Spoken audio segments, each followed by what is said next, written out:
when it comes to crime, do you think that crime will become more rampant because AI will essentially take the jobs?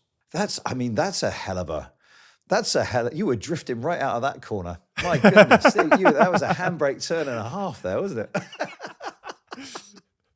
Okay, so there's a couple of, you have to unpick that. There's a couple of levels there. You have assumed AI will take the jobs and so we'll all become criminals because there's no work. I'm not sure that I would buy that. I will say that AI, and certainly the type of AI that we're all talking about at the moment, the large language models, is making fraud and crime and phishing better, for want of a better word.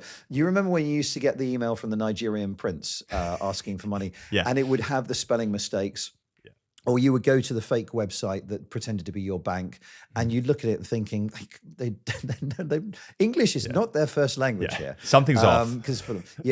Large language models can write perfect English, and they can have a one-on-one conversation with you. So if you receive a phishing email that says, hi, whatever, eventually trying to get you to give your bank details away, before the scammers would send 1 million of those emails, they wouldn't be able to reply to them. So they'd have to rely on 10 or 20 people falling for it. But now every single one of those emails can be individualized. And also if the person replies to them, in theory, the large language model can start a conversation to convince you this is not a scam.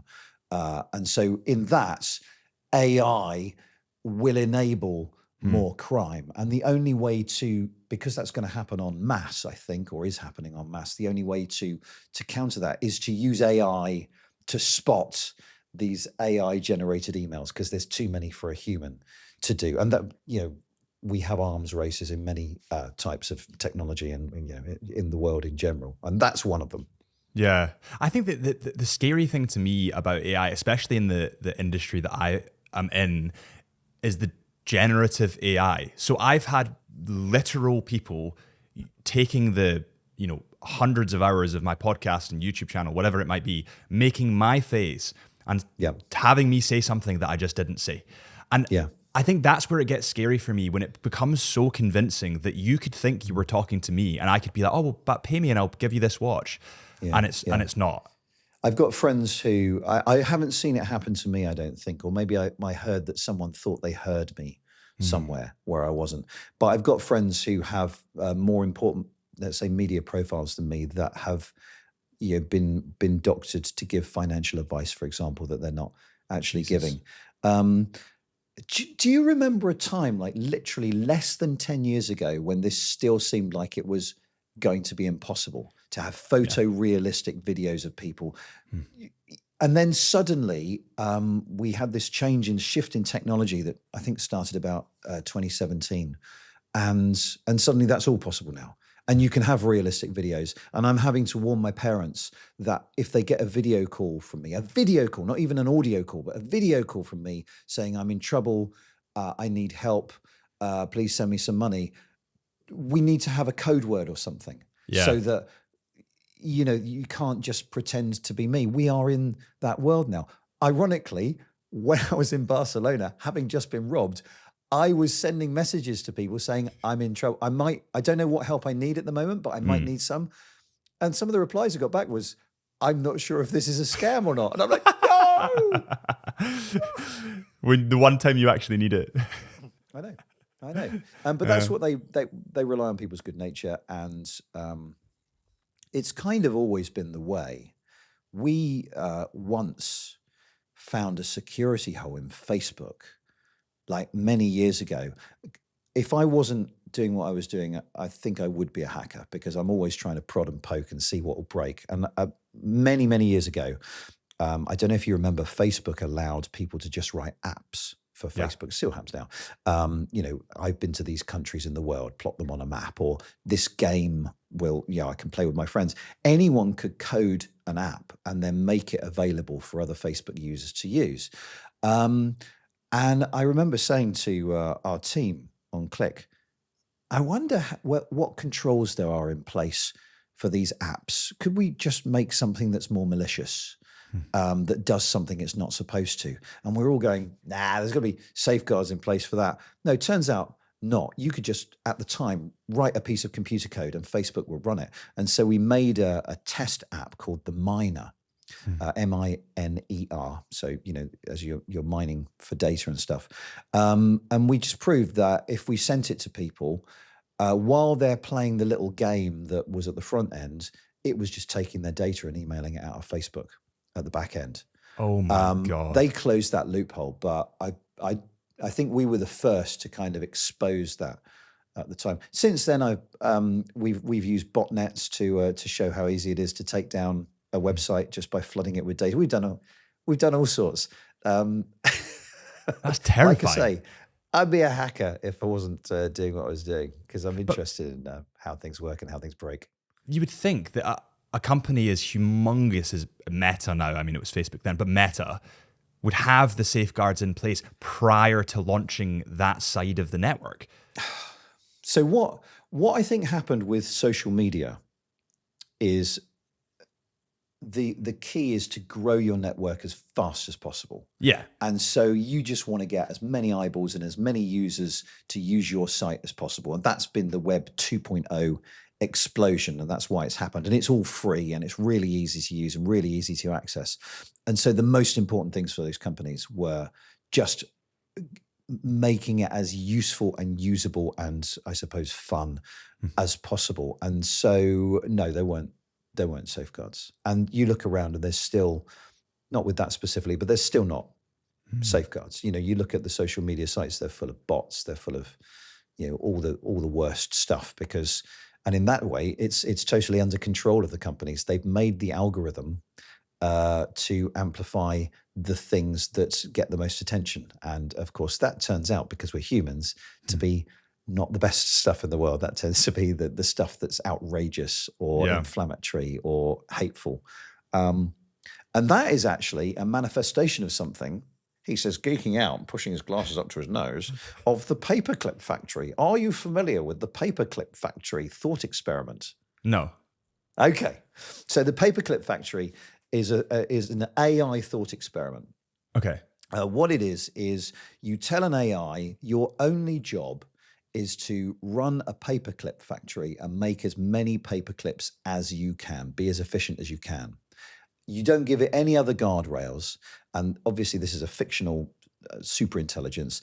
It first of all realizes that the humans are the slowest bit of the paperclip manufacturing process. So it gets rid of all the humans by making more machines that make more paperclips. And then it realizes that it could double its production if it just takes down the forest next door and builds an extension to the paperclip factory.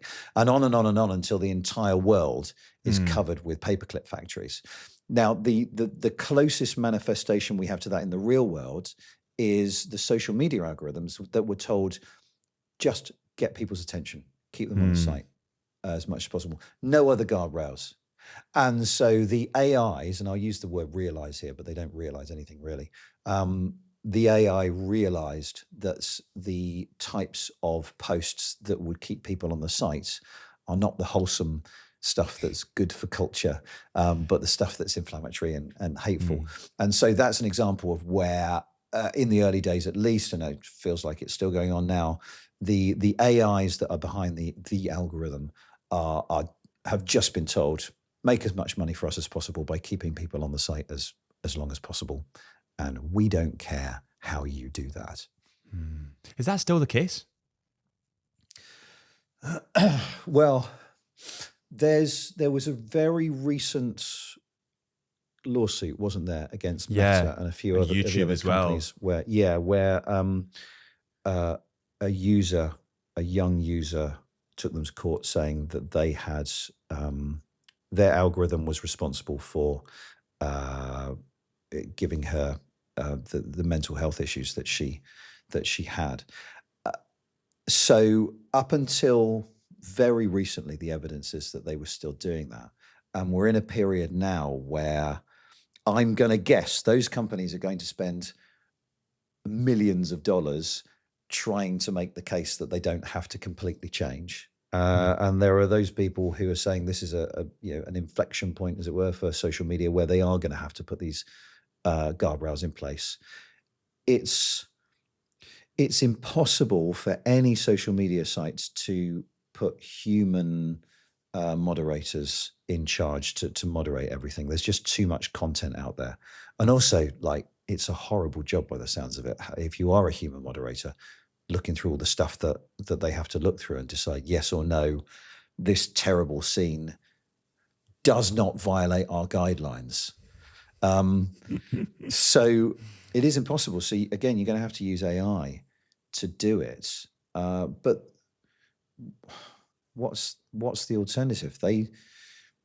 When I started at the BBC, I was a moderator on what's it called, a message board for one of the TV programs, and we would let people post.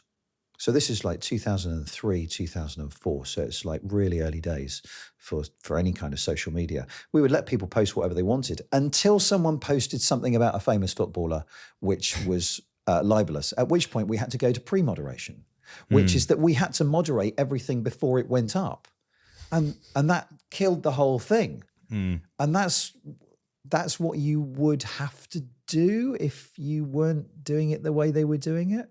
But surely you just get a new AI model that rewards based on a different, like China do this. So they have their TikTok feed is rewarded based on education. So they don't have all this crappy, weird, TikTok dances and, you're not talking about TikTok as we know it. You're talking about the Chinese equivalent. Exactly. So the Chinese equivalent it's the same, essentially the same platform. It's just educational. It's built on education. So surely their AI model would say, well, does this have inherent value to the end consumer? And if the inherent value is educational, then post it. Okay. Couple of things there. First of all, I'm not as anti-China as some people. I've been to China and I was really surprised. It was not what I expected, and that's because we are fed a certain image of China over here. That being said, the Chinese government has a lot of say in what happens in technology over there. And so, for a start, if the Chinese government want TikTok to be a certain way in China, they can do it. Whereas we're set up differently in the Western world, aren't we? And there'll be lawsuits, and there'll be this, that, and the other, and there'll be non-interference clauses and whatever it is. Also, I haven't seen that news story. I don't know whether it's true. How sure are you that is true? I'm very. Wait, let me get up the news story. So Chinese. I mean, thinking about it, it is actually a reasonable claim because there will be a lot more censorship in China anyway, won't there? So this is thinking about it. So Douyin or Douyin, it's essentially Chinese TikTok. It features a distinct government-influenced algorithm promoting academic, scientific, and educational content, especially for minors. So it is true, and it's called. No, okay. Well, you've read it online, so it must be true. But also, no, BBC. I'm joking. I do. Oh, never heard of them. Someone very famous in Orange once said they're fake news. No. Okay, fair enough. So I actually can believe it because they will have certain levels of decency and taste that we don't, but also the government will have a much clearer view of what it wants there. So yes, it is possible. I wonder whether in a world where you could put the two services side by side, one that promotes educational and well-being and one that just promotes sleaze and gossip and titillation, if you run them in the same society, because I'm not a fan of humankind, I'm sorry. I'm a proper misanthrope. I think left to our own devices, we're not good news. We're going down. We're going down. We deserve everything that we get.